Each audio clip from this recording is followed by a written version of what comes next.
What's going on, guys? It's Greg here, aka NYPrepper. It is Monday, June 17th, 2024, and I have some breaking news to share with you guys. Right now, it is 2300 Eastern Time here in the United States, and we have some major breaking news coming in from here in the US, Europe, Asia, and the Middle East. So what you're looking at here is the flight path of a U.S. Air Force aerial refueler or possibly a reconnaissance plane heading from the UK and going straight to the Ukrainian border. So this could mean that Russia is going to launch some strikes overnight tonight on Ukraine. And we also have some very concerning news coming in about the bird flu. So the H5N1 bird flu was found at 5 more dairy farms in the U.S., including 3 in Minnesota and 2 in Iowa. And what you're looking at here is the latest map of the U.S. showing all of the outbreaks of H5N1 bird flu.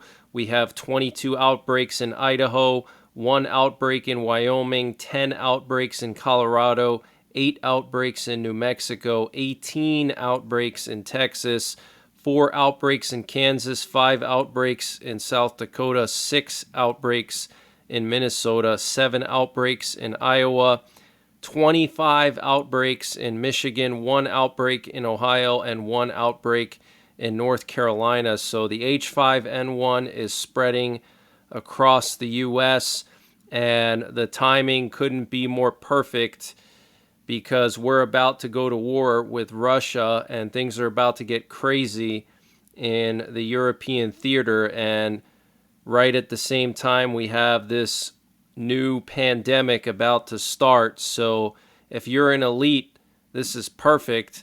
And we do have the United States planning another missile test in the Pacific. They're going to be testing a Minuteman III ICBM possibly, or potentially a Trident missile from Vandenberg Air Force Base on the 18th of June through the 19th of June from 5:31 UTC to 12:41 UTC. So this is going to be early Wednesday morning or late Tuesday night. And they're going to launch it from Vandenberg, and it's going to land in the Kwajalein Atoll area. So the U.S. conducting another nuclear missile test to show Russia that they are ready to use nuclear weapons if necessary. And this comes just a day after the head of NATO, Jens Stoltenberg, said that NATO was currently in discussions to expand their nuclear arsenal and have more deployed nuclear weapons in Europe. I believe right now they only have like 100, and during the Cold War they had as many as 600. I think we're going to see those numbers climb up to Cold War levels very, very soon. And also Russia has put their tactical nuclear missiles on full combat alert along the border of Ukraine and Finland and also in Belarus. So nuclear tensions are very high. Russia moved one of their subs to Cuba, their nuclear subs, and also a warship with hypersonic missiles. So this is very, very serious, guys. We have some video footage coming out of Russia showing this massive kaboom in the Belgorod Oblast. It almost looks like an atomic bomb being detonated in the Belgorod Oblast. This is right on the border of Ukraine. So here's some footage for you.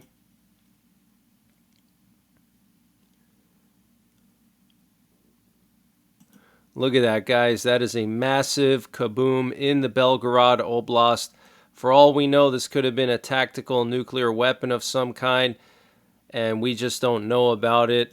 And we currently have a U.S. presidential doomsday plane up in the air over Iowa and 2 nuclear war command and control planes over the continental United States.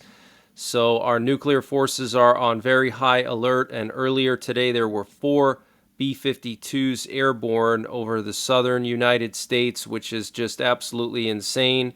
And this comes after B-52s flew twice to the Baltic Sea last week and twice towards Israel. So our nuclear forces are very, very alert. And tonight we have several sub hunters patrolling Florida and going down towards Havana, Cuba.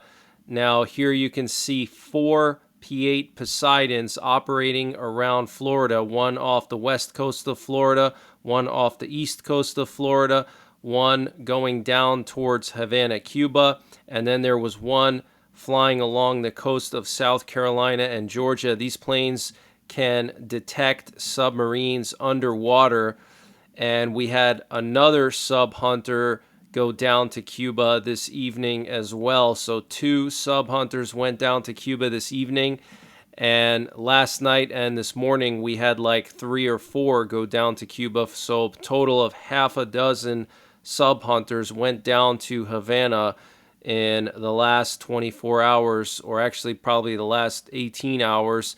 Here we have a closer look at the P-8 that was off the coast of Tampa, Florida here.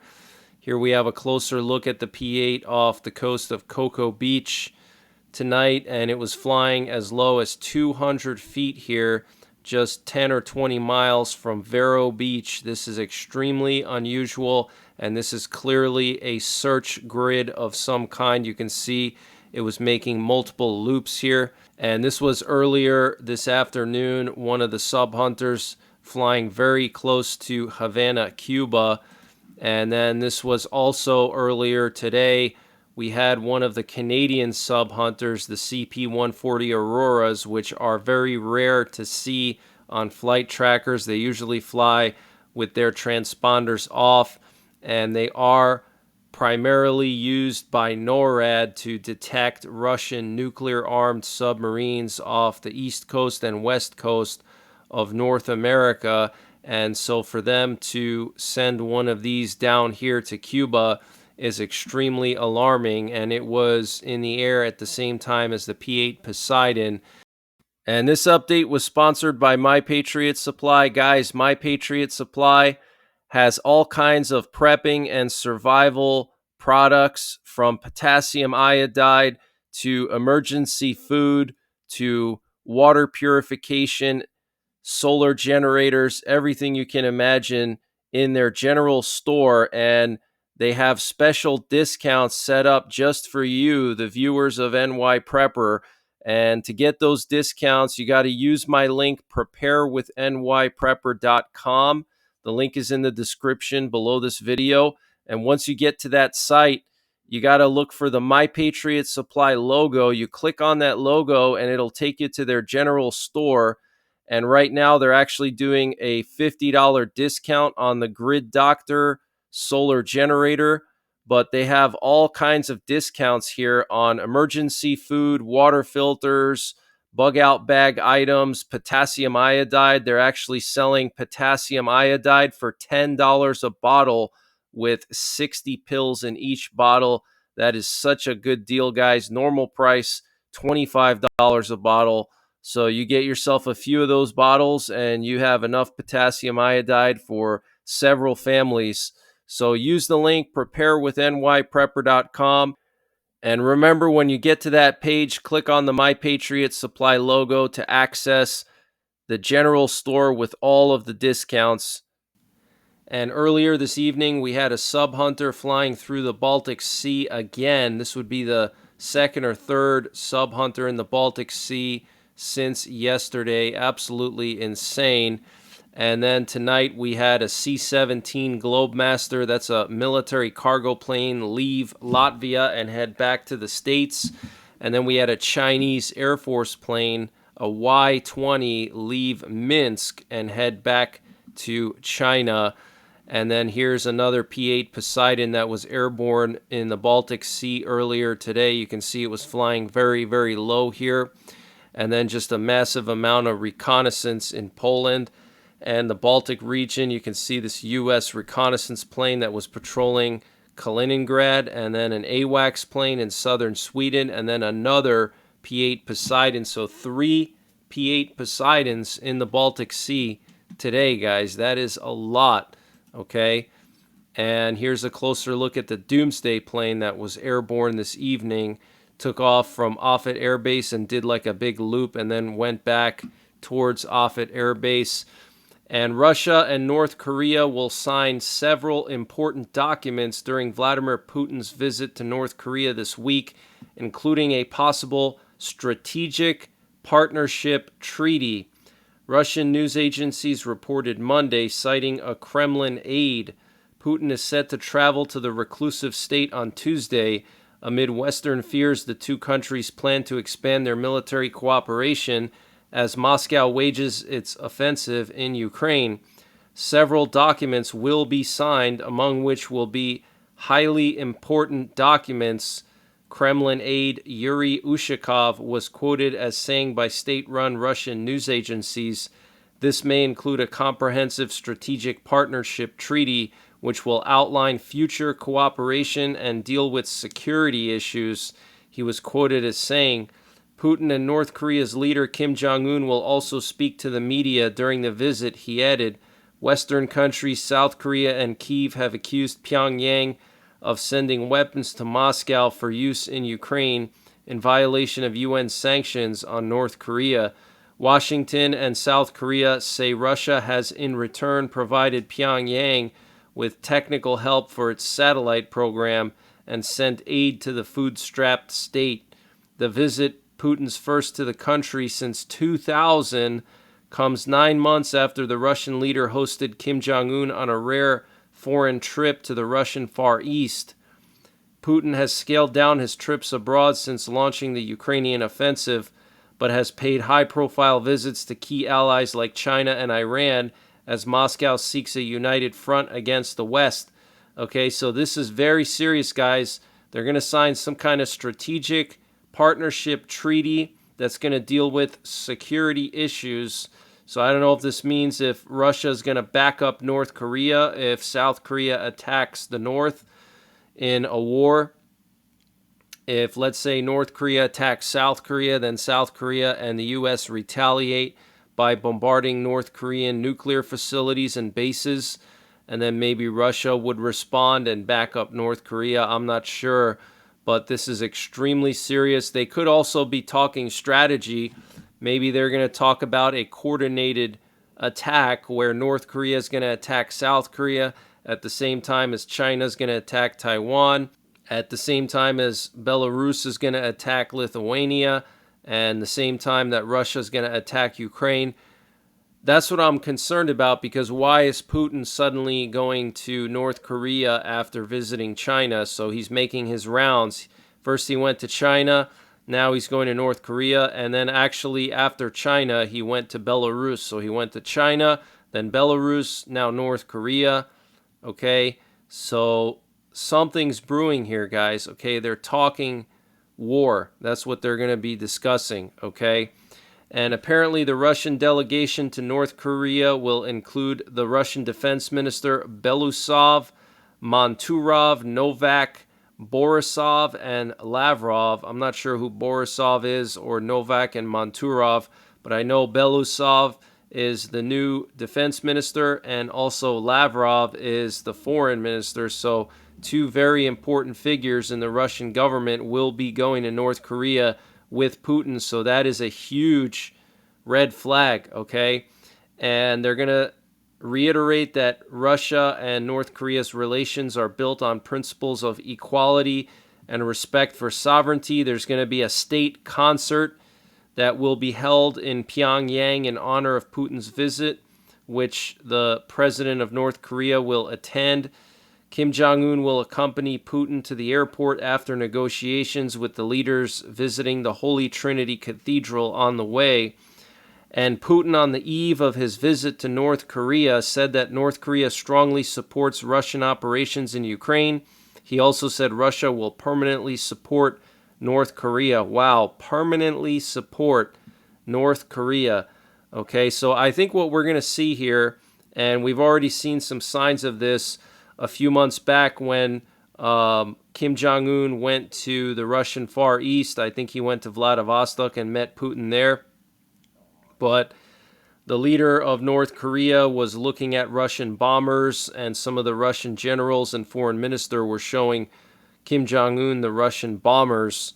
And so I think what we're going to see is, in exchange for North Korean artillery and missiles being sent to Russia for use against Ukraine, I think Russia is going to help North Korea with their nuclear program, specifically with their aviation. Maybe they're going to give North Korea some bombers, or maybe they're going to help them with their missiles to help make them some solid fueled missiles that can be launched at a moment's notice. We know that North Korea has already started testing some solid fueled missiles, but let's face it, I'm sure their program could use some help. And North Korea is building anti-tank barriers on the border with South Korea. And Vladimir Putin is going to be visiting Vietnam after he visits North Korea. He's going to have talks with the Vietnamese Prime Minister, and they're going to discuss cooperation in energy, medicine, and agriculture. And Putin is going to meet the graduates of Russian universities there. And there's going to be a ceremonial reception in Hanoi to mark Putin's visit. And Russian military expert Igor Korochenko recently suggested on state Russian TV that the Kremlin plans to attack U.S. warships with nuclear weapons. He also called for the total destruction of Ukraine's energy grid. He commented about the arrival of the Russian ships in Cuba. Now, about the arrival of our ships and submarines to Cuba, it was officially stated that the Kazan is the only sub that came there as part of a naval group of warships of the Northern Fleet. In reality, we can guess that Kazan wasn't the only one, but there were a few Russian multi-purpose nuclear subs in different parts of the Atlantic Ocean carrying out their tasks. These tasks are clear: countering American aircraft carrier strike groups. Of course, if a strike is carried out, as it was stated, several hundred kilometers away against an American aircraft carrier strike group, this strike would be done with special ordnance for maximum effectiveness, speed, and reliability. So he's talking about using nuclear weapons, and I reported in one of my updates a few days ago that Russia did tactical nuclear exercises with their anti-ship ballistic missiles that have nuclear warheads on them, and they've already deployed them to the Baltic Fleet.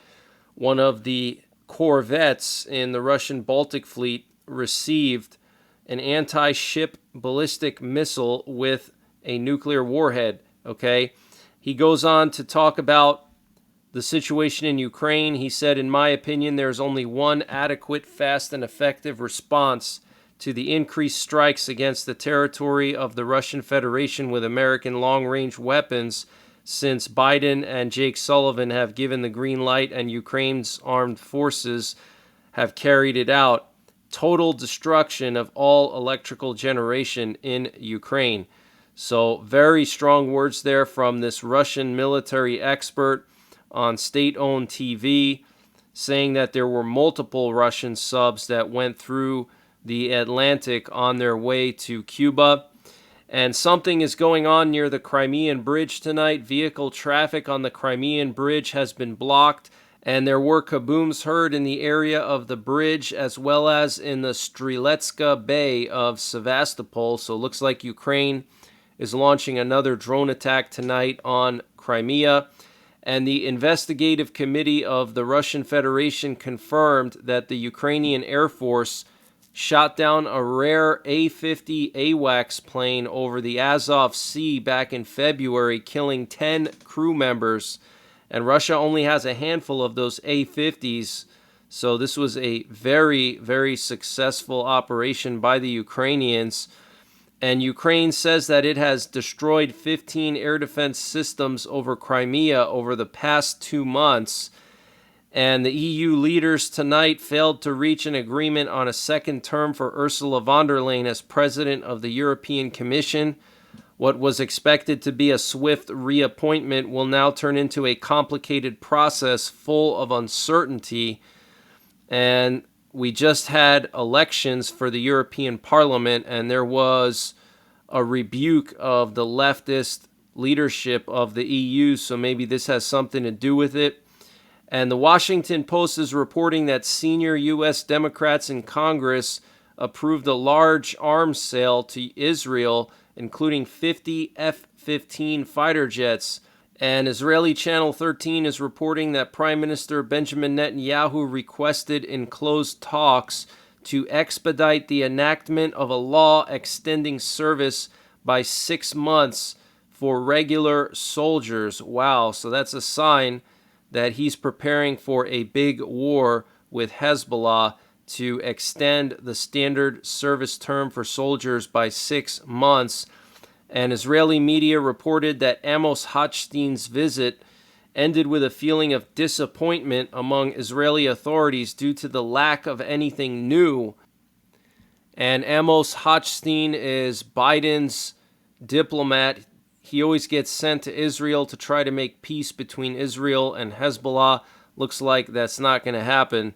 And the Saudi Arabian Crown Prince Mohammed bin Salman denounced heinous crimes against Palestine by Israel and called on the establishment of an independent Palestinian state with East Jerusalem as its capital. Very interesting. And U.S. CENTCOM forces successfully destroyed one Houthi drone over the Red Sea. There were no injuries or damage reported. And the Philippine government on Monday accused Chinese ships of ramming and damaging its boats in the South China Sea during a confrontation in waters off the Second Thomas Shoal, home to a garrison of Filipino troops. The People's Liberation Army, Navy, China Coast Guard, and Chinese maritime militia vessels engaged in dangerous maneuvers, including ramming and towing. Manila's National Task Force on the West Philippine Sea said in a statement, "Their actions put at risk the lives of our personnel and damaged our boats." Philippine Defense Secretary Gilberto Teodoro vowed to defend his country's sovereignty, saying China's dangerous and reckless behavior in the West Philippine Sea shall be resisted.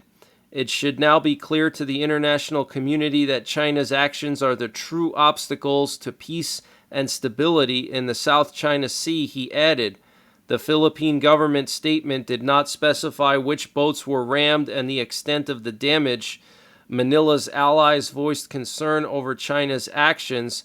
The United States ambassador to the Philippines, Mary Kay Carlson, said in a post on social media that Washington condemns China's aggressive, dangerous maneuvers which caused bodily injury.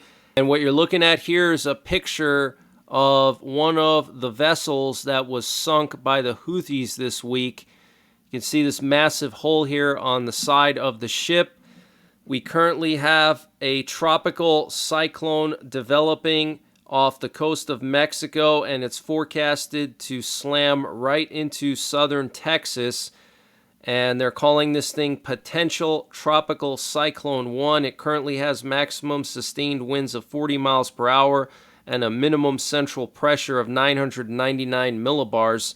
So this thing is going to get stronger, and I would not be surprised if it turns into a weak hurricane. They're saying it's going to turn into a tropical depression at least, and potentially a tropical storm.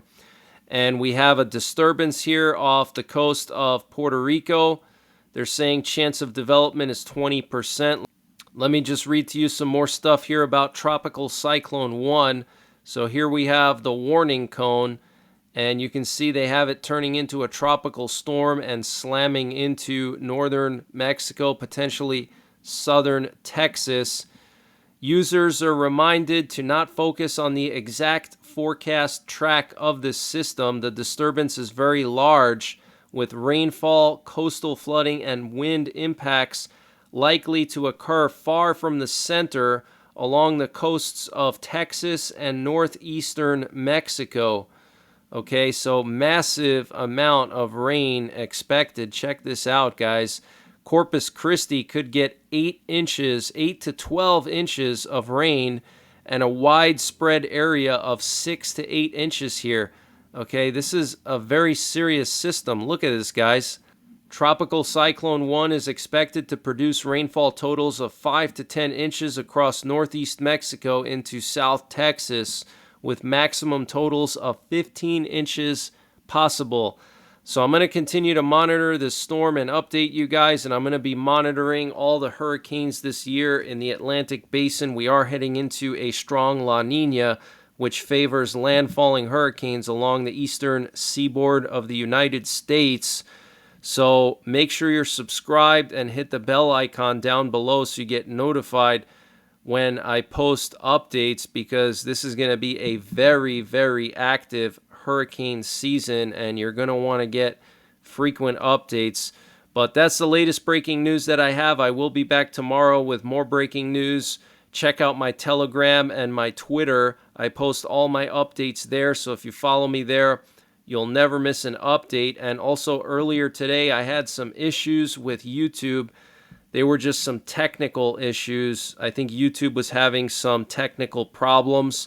It seems to be fixed now, but just in case it's not, if you don't see a post from me tomorrow earlier in the afternoon, it means something is going on with YouTube again, but they said it should be fixed by tomorrow at the latest, but it seems to be working now.